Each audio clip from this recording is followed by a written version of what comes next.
Hi there, how are you? I trust you are well. Welcome to another Stay Inspired conversation. Today, my guest is Steve Vassor.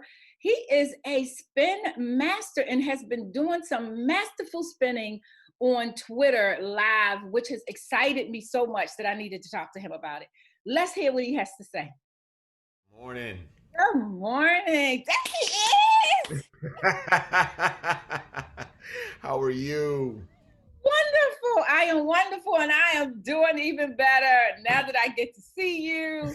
We got the DJ stuff going on. I'm so ready. Let's do it. First of all, I want to say thank you for taking time out of your day to talk to me. We have been friends for quite some time. We have worked on different projects together. I mean, all the way back to after school institute days. Like that feels like eons ago, doesn't it? It is now and almost an entire generation. We are 20 years in together. Wow, Yeah. wow, We're wow. 20 Well, years in at a minimum. it's been great to know you. It's been great to know you. That said, though, my friend, I Mhm. just found out about 6 weeks ago, 8 weeks ago, that you spin music. So I have been knowing you all of this time, Right. had no idea that you are like the man on the ones and twos. And I love dancing. I love hip hop. As I said to you before, I'm the Odell's girl. Here's the real deal. I tell people that Odell shut down because I got saved, right? Is that what happened? Steve, listen to me. I was in Odell every Tuesday and Thursday. I think sometimes Saturday.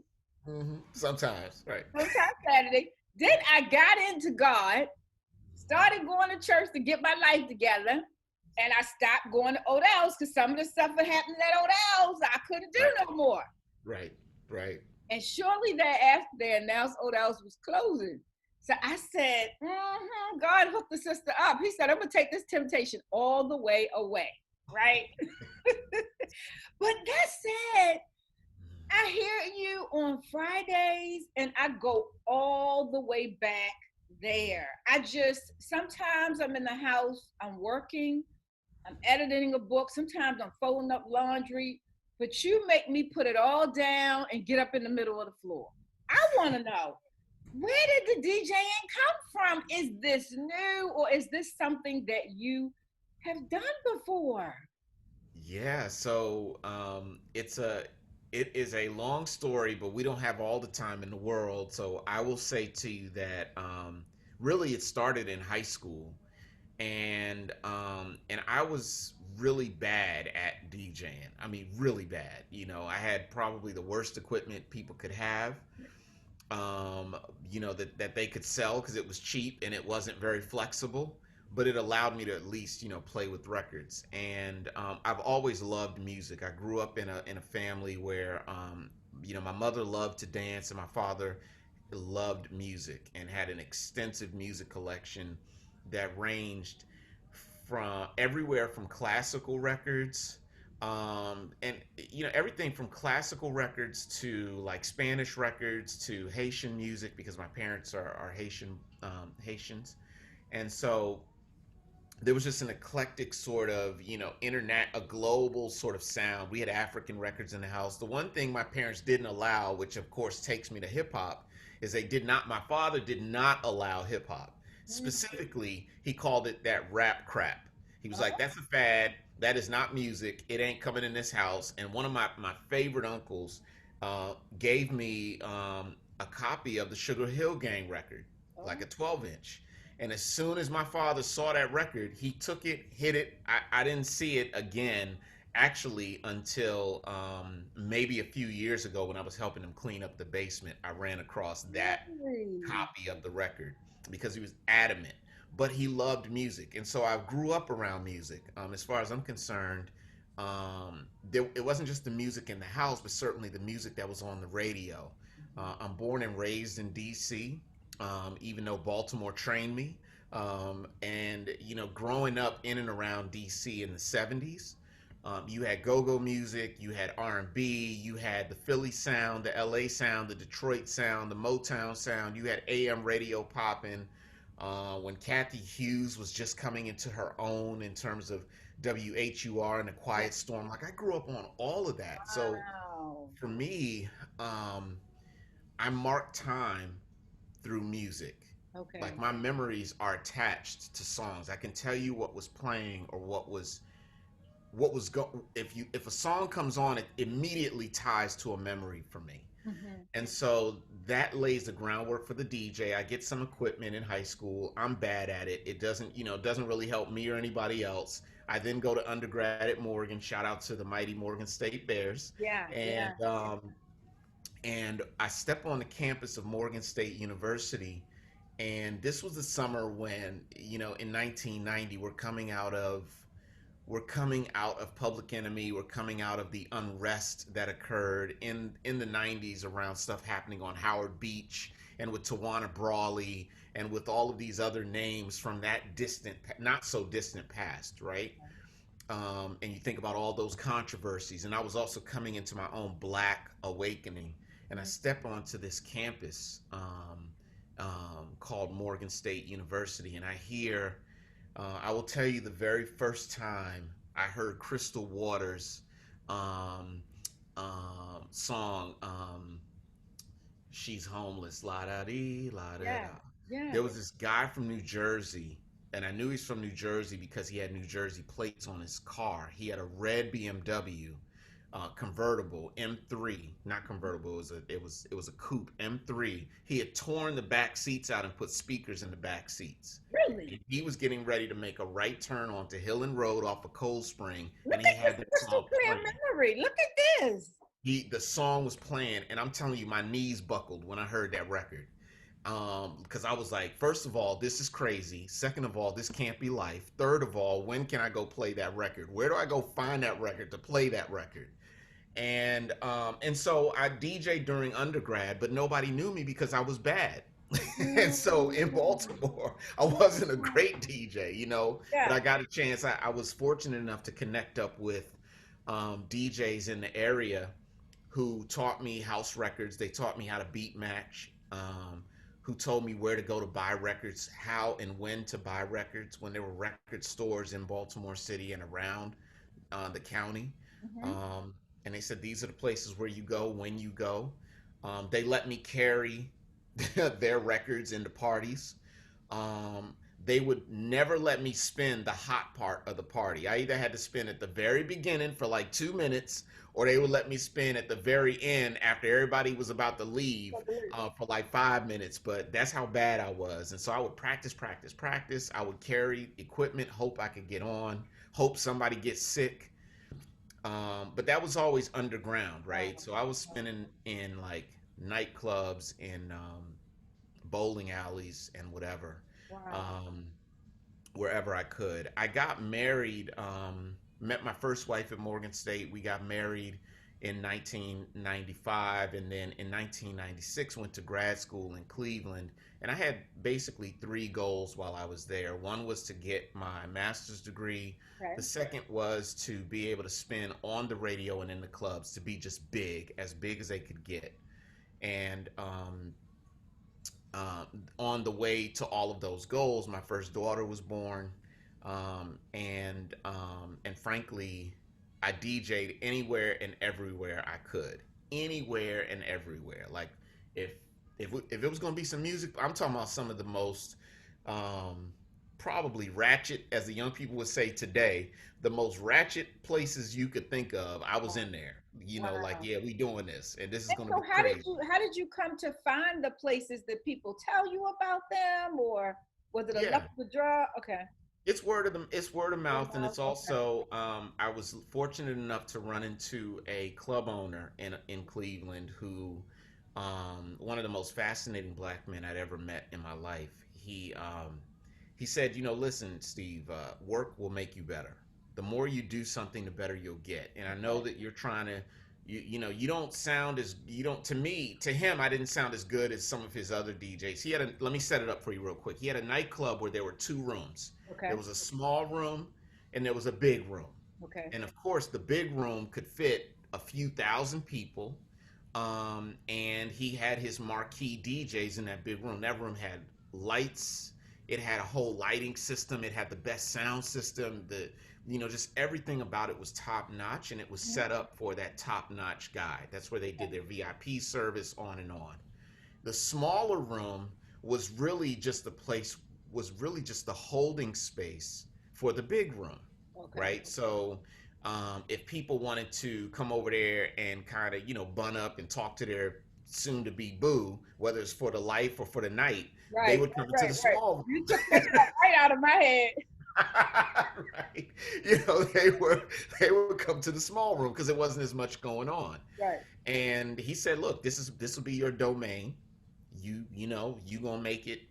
You're either gonna rise up in this space, or you're gonna flop in this space. But I'm gonna give you the opportunity." And so what wound up happening was the small room became bigger than the big room. That there was this whole thing where people would flow out of the small room into the big room when it opened. You Okay. know, kind of like many nightclubs where they have the starter room, and then when they open the rest of it, once it gets too full. Yeah. Well, people weren't leaving the small room; they were coming from the big room into the small and Mm, staying. And mm. and it was getting. I mean, for me, if the walls were sweating, if the You walls you were you not on and sweating, it was on and popping, right? You were on happy. and popping, Yeah. on and popping. I had a little stage in the middle of the room, and these people, were just anywhere and everywhere they could be, and we just made it happen. And so, Wow. in terms of getting gigs, that was people would come in, they would see what I did, and they'd be like, "I want you to come do Yeah. this, or can you come and do that?" Yeah. And being in that space, not only exposed me to, of course, the big room, but other big rooms. And I got a chance to travel and go to Yeah. DJ conventions. I didn't even know these things existed. I'm about to say the same thing. Who knew that DJ conventions existed? Yeah, well, yeah, and they were a huge thing back in the day, as a way to introduce DJs to artists, Yeah. and introduce them to other DJs from across the country, and Wow. labels, and on and on. And so I got a chance to that afforded me that national opportunity, but locally, it also afforded me the chance to spin basically anywhere, everywhere, all day, every day, and it got me on the radio. It Wow. got me on major market radio, Wow. in Cleveland. I was doing Wow. college radio. Um, we had a one of the worst nights, and that became a very one of the hardest nights to DJ, which was Thursday nights from midnight to 4 a.m. Midnight to 2 a.m. was initial. Then they gave us till 4, and then they were like, "Y'all can have the whole graveyard shift because y'all are just killing it." Wow. And so we got to the place where we were setting up when we were spinning, at midnight on Thursdays. We were setting up the major major radio for their shows because people would switch from us during their commute and go right on to the major station to listen Mm-hmm. to whoever was on, Tom Joyner or whoever the national person du jour was. Wow. But I'm saying it to you that this was all based on relationship, word of Yeah. mouth, asking, receiving, Yeah. looking for an opportunity, And and so yeah. and so we go from there. Hmm. Fast forward to 2020, the Yeah. pandemic hits, right? The pandemic hits. Right. And is that your motivation? Does that become your motivation for re-entering into DJing? Yeah. Yeah. So I did put down, once I got out of Cleveland, I went back to Baltimore. I tried again to rekindle a DJ career, and it didn't take off. Mhm. And New Year's night 2001 going into 2002 was the last time I jumped on the turntable. So that was, in public. Mhm. From then on, I just stayed in the house. I didn't, really go anywhere. So there's a Um, 19-year gap between then and now. and now, Wow, wow, and wow. during that time, I focused on, really focused on youth work. First Yeah. of all, focused on getting my life together. That's a whole other workshop. But focused on getting myself back together, um, and um, and beyond that, focused on, supporting the world, on being Yeah. helpful to the world. And Yeah. so, And thankfully, I enjoyed a great career in doing Yeah. And like you said, at the top of this year, I mean, every once in a while in the interim, I would go out and do like a free event, just to provide some backdrop, but nothing out in the open, right?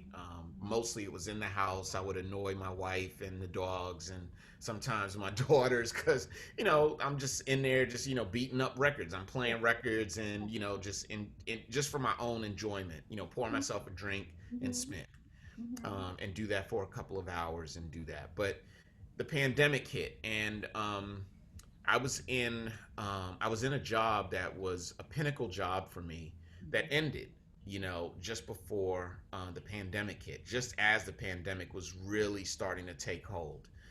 And after maybe a couple of weeks of just kind of being in the doldrums, I said, you know what? I was still spinning. I was getting on the turntables and just kind of playing and that kind of thing. And somewhere in March, I believe, I went on Instagram and I saw that DJ D Nice was spinning. And this was Hundred right at thousand people, right? That one night, over 100,000 people joined him on that right. live Instagram night. So when he first started, which was that Tuesday or Wednesday was his first night of doing it, and a couple hundred people jumped in, including Black Thought.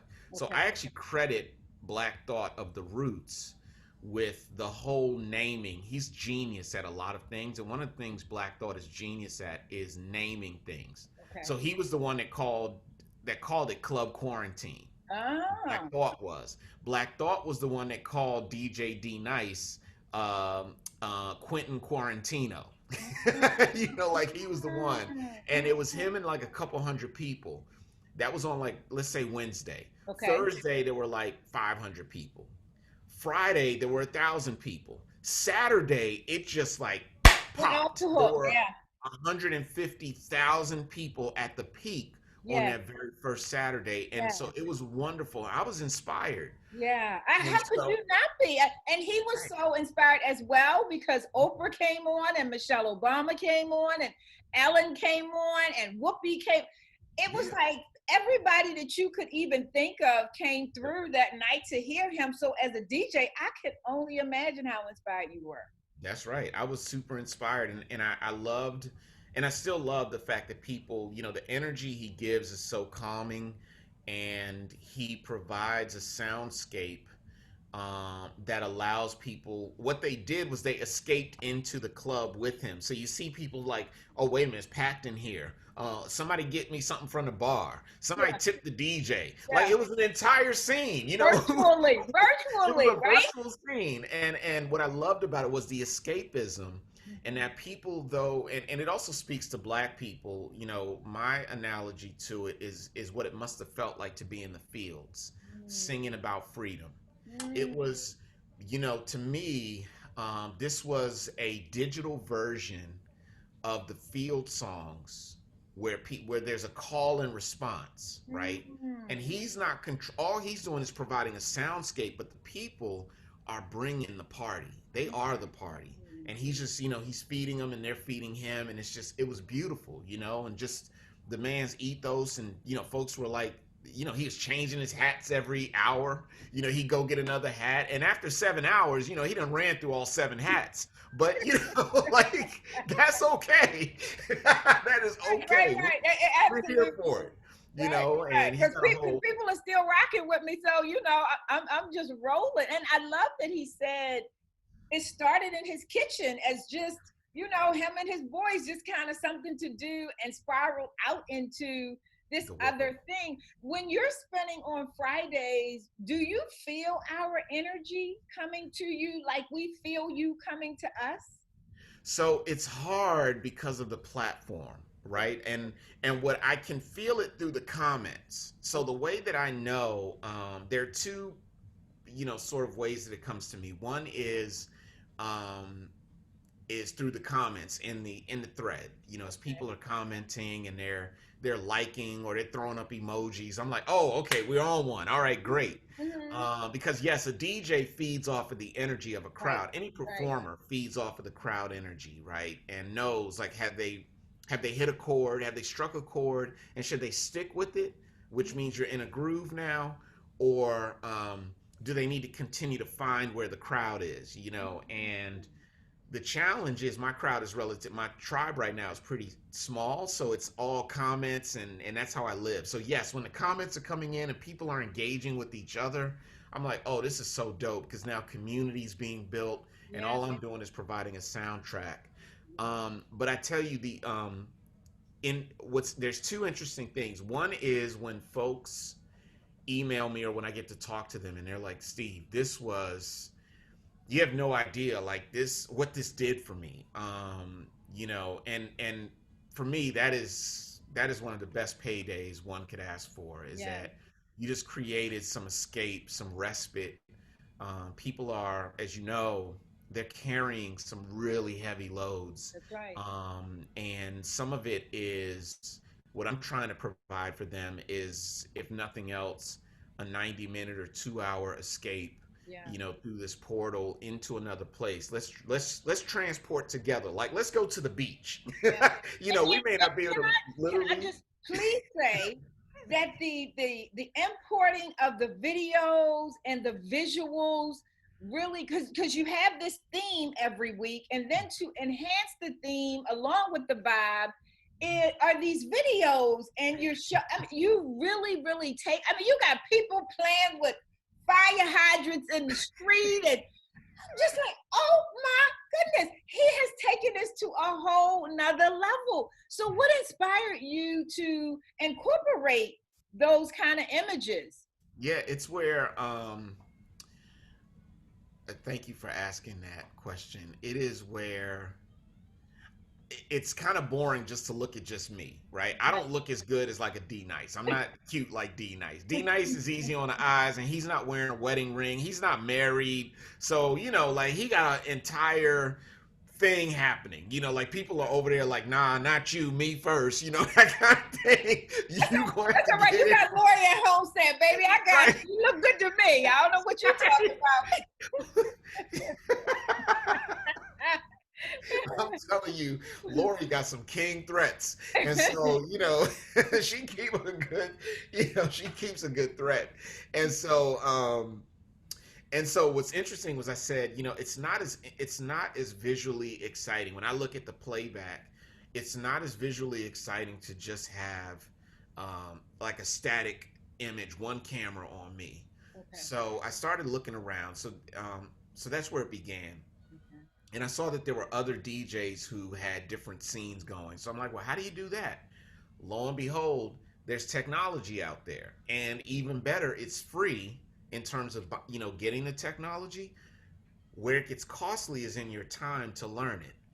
And then beyond that, I started thinking about, well, maybe I'll go with a thematic, which helps me organize the music that I would want to play on that week, and um, it'll give folks a little bit of escape. So it's one thing to talk about, let's have beach vibes. It's another thing to actually put a beach in front of folks. You know what I mean? So you don't have to imagine. Here's an image of one, Oh yeah.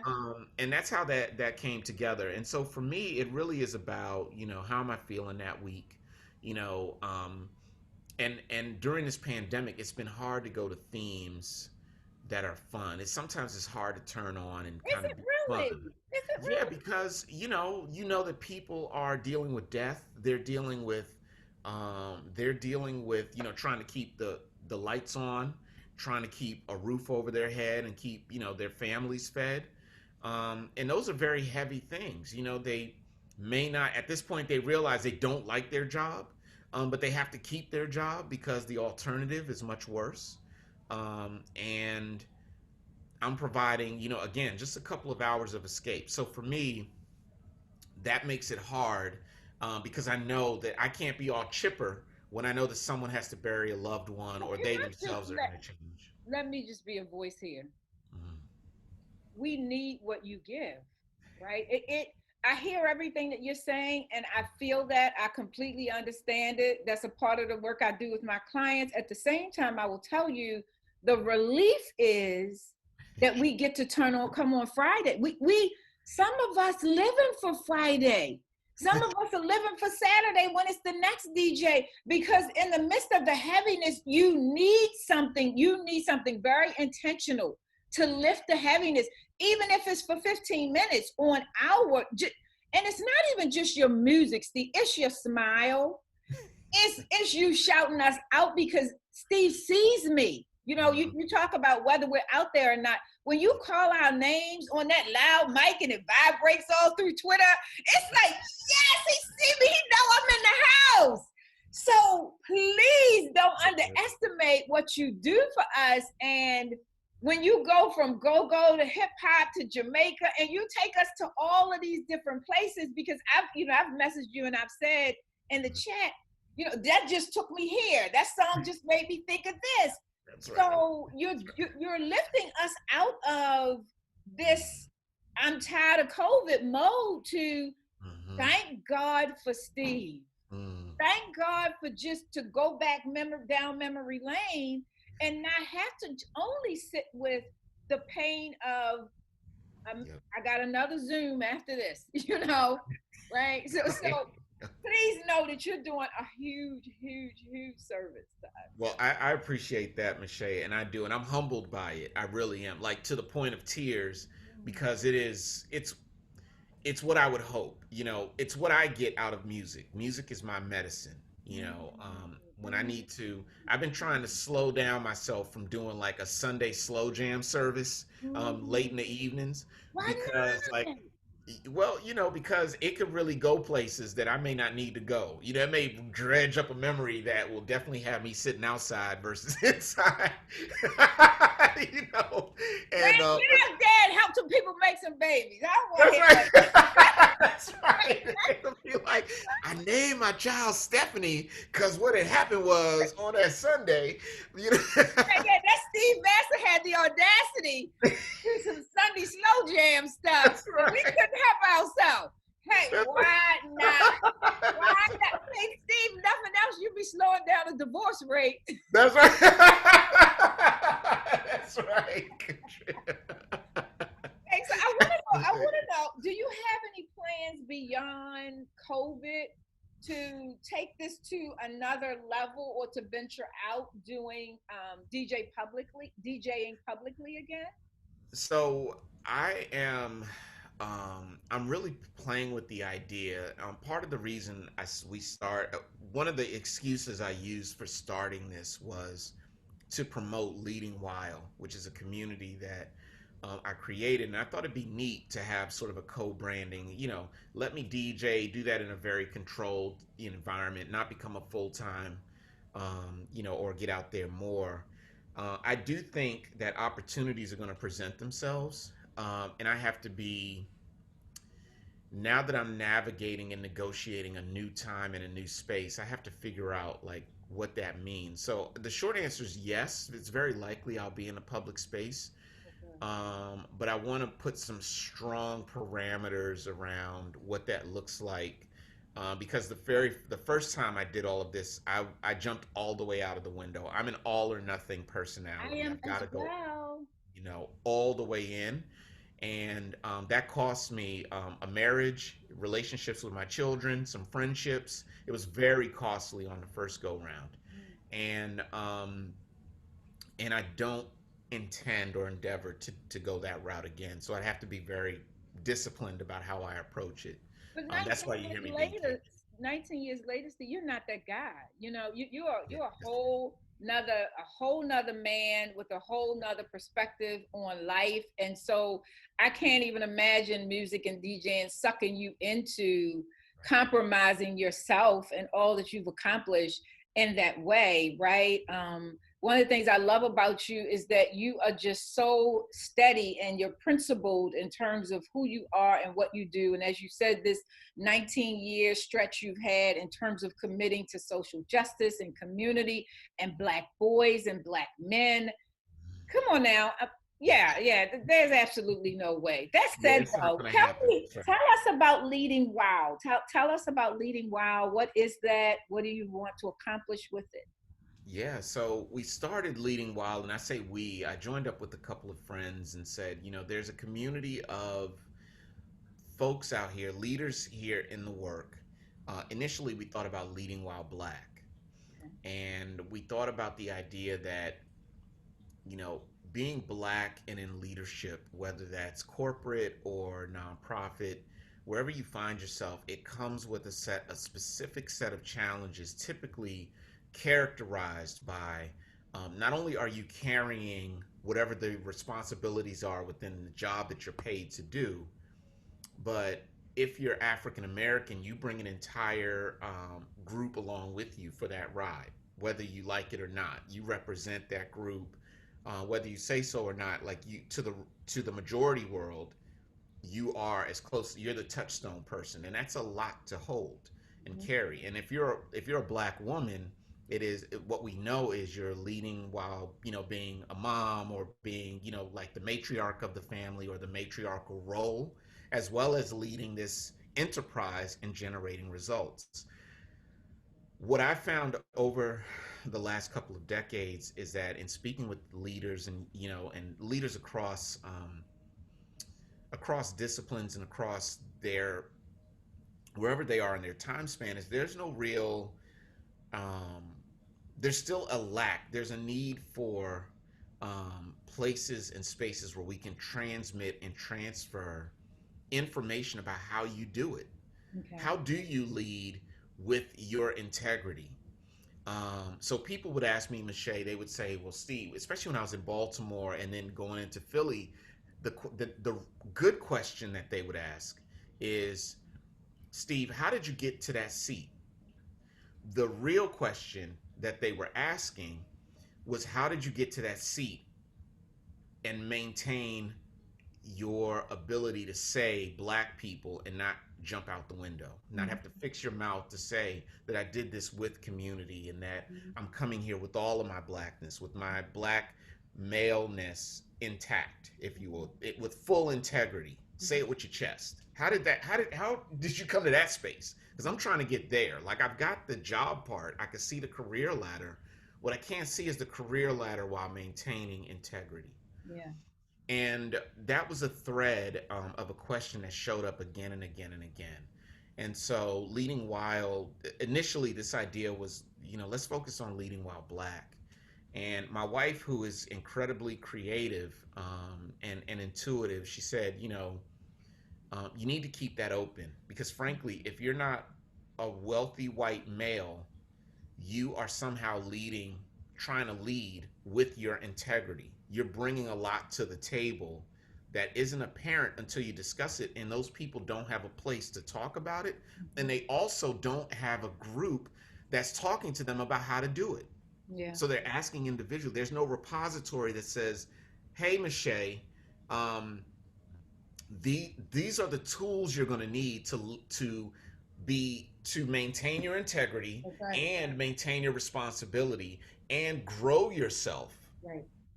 Right. as you move through these spaces." Right. And you're carrying all of this. There's That doesn't exist in one place. You got to go here, there, and everywhere to piece it together. And there's this intimidation about asking the people who are doing it those specific questions because I think there comes there's this underlying sense of embarrassment about why would you even ask me something like that when the reality of it is we need to know. And if you don't ask, then you don't know because sometimes it's not as easy as it looks. Sometimes you really do want to curse somebody out. And sometimes you do want to, throw something across the table because they said that to you because you're a black man or you're a black woman. That's And, right. as a public speaker, I've walked into auditoriums and, I'm this short, bald head lady and people are looking at me like, who is she? And then it takes for me to mount the stage in this room with these 2,000 educators and I'm looking and I get the mic and I said, yes, I'm her. Yeah, I'm the lady you looked at and thought, like, why the hell she here?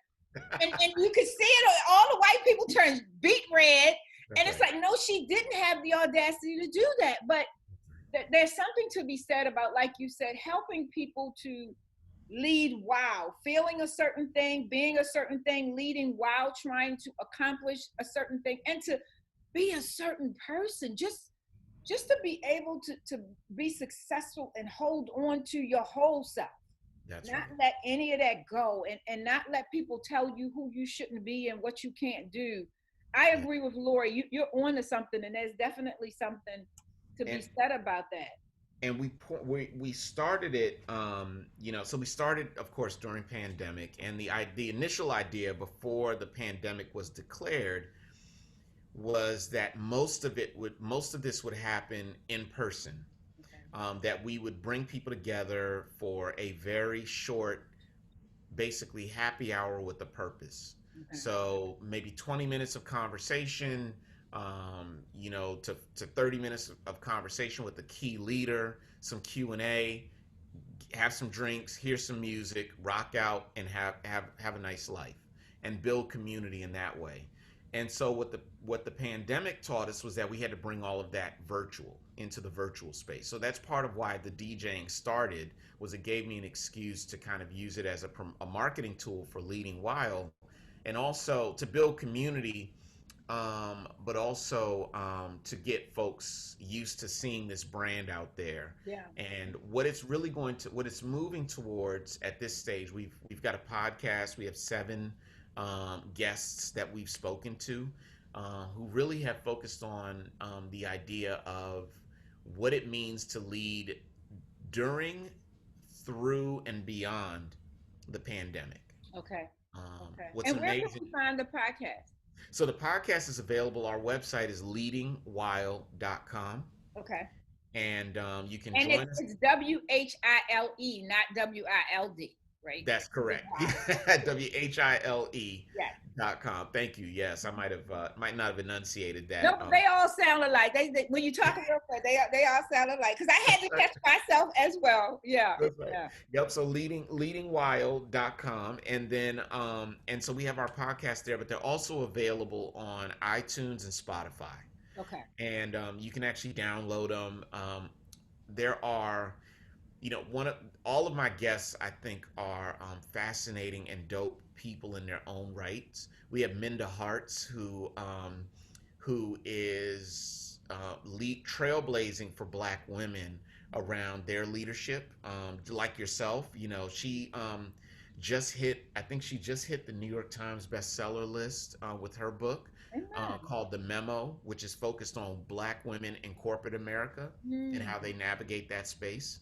So she was one of our first guests. We also have Dr. Kirk Henney, who's an epidemiologist out of the CDC, and just talking about leading during this time. He could not. I will have to say, he told me, I'm not here to talk on behalf of the CDC. I am Kirk Henney, Joe Citizen. Anything related to, coronavirus is going to take you 10 weeks to talk to me. And I was like, we're not talking about that. We'll talk about this. Okay. But he's a really dope guy. Dr. Leslie Robinson, who has created games. What's interesting, she's created a series of games, table games, that people can use to kind of work through their relationships. She's created games for returning citizens, for veterans. She's a clinical psychologist based here in New York.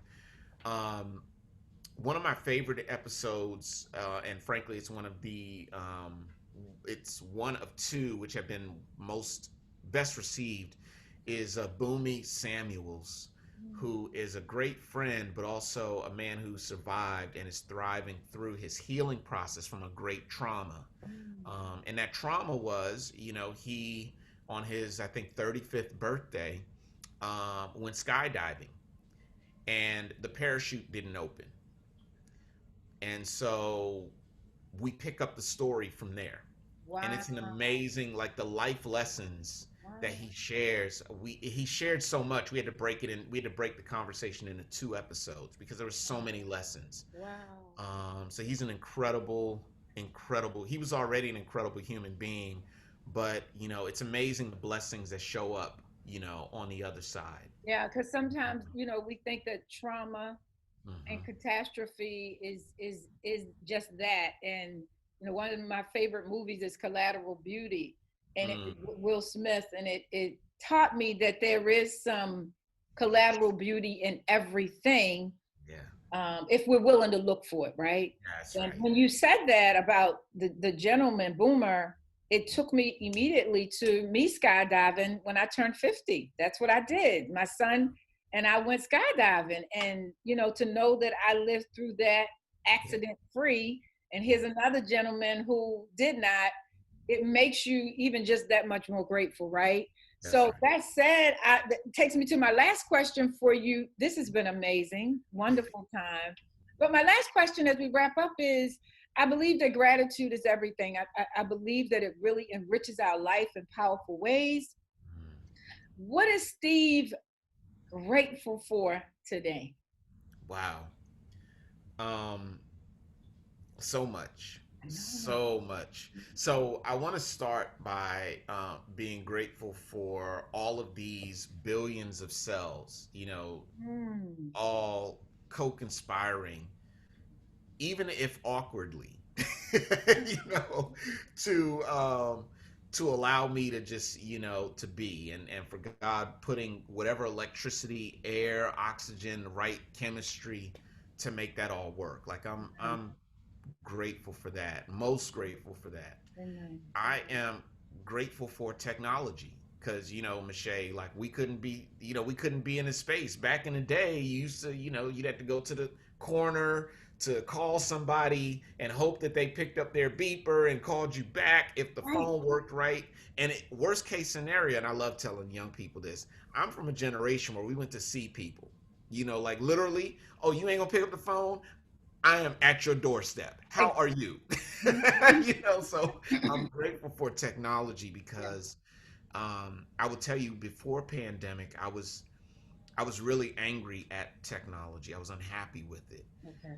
because I think technology has done a lot to divide us and put us in Yeah. this space where we are actually hyper disconnected. Yeah. We're very segmented. Right. Um, but we again, thanks to grace and patience and learning and science and creativity, um, people are able to come together, and people of color have created culture within these acculturated spaces. Yeah.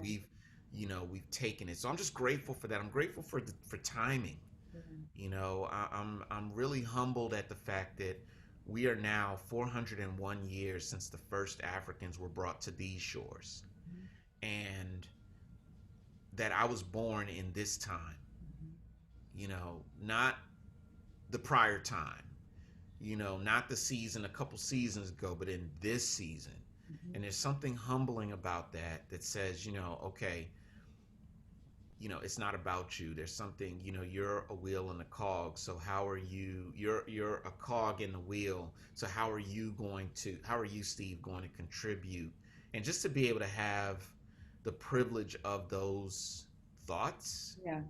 is, and not the thoughts of, okay, I better turn off this equipment because my electric bill, they outside with bolt cutters, Yeah. like I don't have those concerns. Yeah. And I'm just, I think as well, I have to say lastly that I'm grateful for my wife and my family and for these people and friends who, including you, who have, who've rocked alongside of, in front of, and pushed, this imperfect vessel. Mhm. So I'm just filled with gratitude. And so, Amen. in terms of doing the spins and in terms of, sharing that's, you know, it's like let's all lift together. Yeah. Let's escape together. Right. let's Right. let's put one foot in front of the other. Right. And if I can contribute something that helps other folks, relax and chill, so be it. But Yeah. I'm glad to be able to do it. Amen. And thank you for every contribution. I mean, every contribution, like I said, all the way from After School Institute to CBMA, just with Black men and boys, and just the passion that you have to want to see human beings be better. It's not even just about, you being better as a man, but you really care about people. And I love you for that. I thank you for that. I thank you for your time today. Appreciate you so much, my friend and my brother. Have a wonderful, wonderful rest of your day. Please kiss your beautiful wife for me and tell Well, her I love her too. well, love you too. Thank you, All Miss right. J. I Thank appreciate you. you. Take care. You too. Bye bye.